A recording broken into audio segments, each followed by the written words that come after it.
चलिए दोस्तों, आज हम लोग स्टार्ट कर रहे हैं सेक्शन फर्स्ट, यानी कि इस वीडियो का इस टू रिलेशन का पार्ट 2।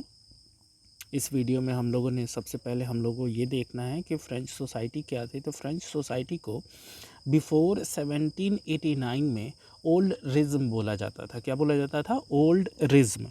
अब ओल्ड रिज्म को 3 हिस्सों में 3 ई स्टेट्स में डिवाइड किया गया था। First E state clergy, second E state nobility and third E state में रेस्ट ऑफ सारे के सारे आ जाते थे, like big businessman, small businessman, pheasant, small peasants.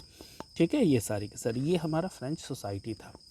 अब लेट 18 सेंचुरीज जैसा कि टाइटल है, इट मीन्स हमारा 1774 से ये स्टार्ट होती है, जब Louis 16 becoming a king of France. और ये कौन सी फैमिली से, कौन सी डायनेस्टी से रिलेट करते थे? तो ये बॉर्बन फैमिली से रिलेट करते थे। जब ये किंग बने थे तो उस टाइम इनकी एज जो थी वो 20 थी। इनकी शादी ऑस्ट्रियन प्रिंसेस मारिया एंटोनेट से हुई थी। ठीक है, जब ये किंग बने थे तो ट्रेजरी जो थी वो बिल्कुल इम्पिटी थी। रीज़न क्या था इसका? तो बहुत ही लॉन्ग टाइम से फाइनेंशियल रिसोर्सेज जो था वो वॉर में इन्वॉल्व हो रहा था। बहुत सारे वॉर में एक साथ फ्रांस इन्वॉल्व थी।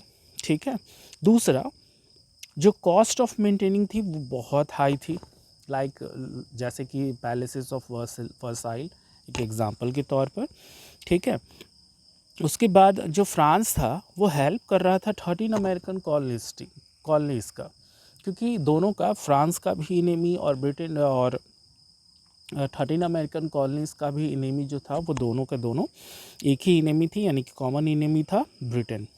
ठीक है, उसके बाद वॉर जो था उसमें करीबन 1 बिलियन ऑफ लिवर डेप्ट इस पर आ गया था, जो कि 1 बिलियन बढ़ कर के ये राइज होकर कितना आ गया था? 2 बिलियंस पर। ठीक है, जो लेंडर्स थे उन्होंने करीबन 10% ऑफ लोन का इन पर चार्ज भी किया था। ठीक है, अब इन सब को पूरा करने के लिए अब लुइस 16 क्या करता?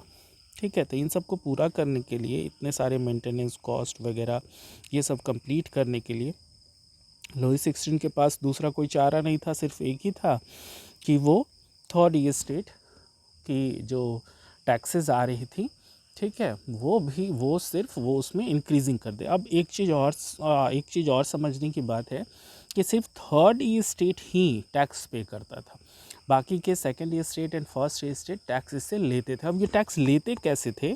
अब इनके बारे में भी आप देख लो पहले। ठीक है, अब इनके बारे में है, न्यू वर्ड्स में भी दिया हुआ है, टिथ्स एंड टायर्स। ये 2 तरीके के टैक्सेस थे जो उस टाइम में दिए जाते थे। ठीक है, लिए जाते थे। अब टायर्स कैसा टैक्स था? तो टायर्स देखिए, इसका प्रोनाउंसिएशन टायर्स होता है। ये जो था वो इनडायरेक्ट टैक्स था।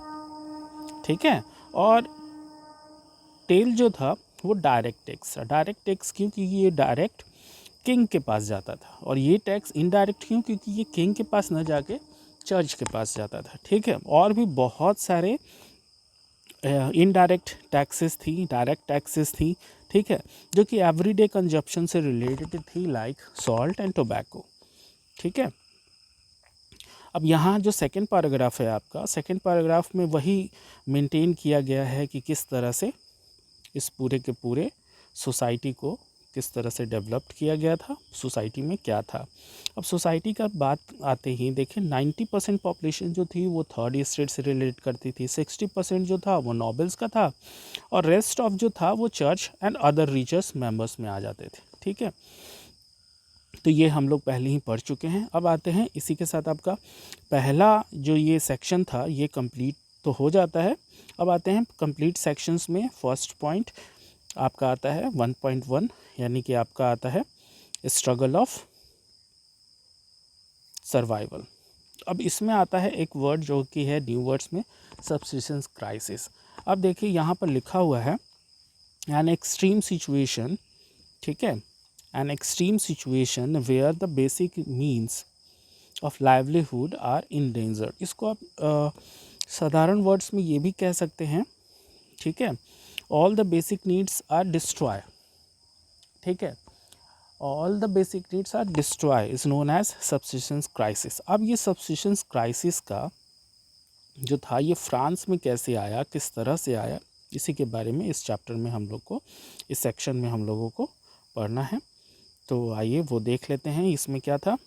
तो स्ट्रगल ऑफ सर्वाइव। अब सबसे पहले फ्रांस की पॉपुलेशन देखें तो पॉपुलेशन 23 मिलियंस जो 70-75 में थी 28 मिलियंस हो गई 70-88 में।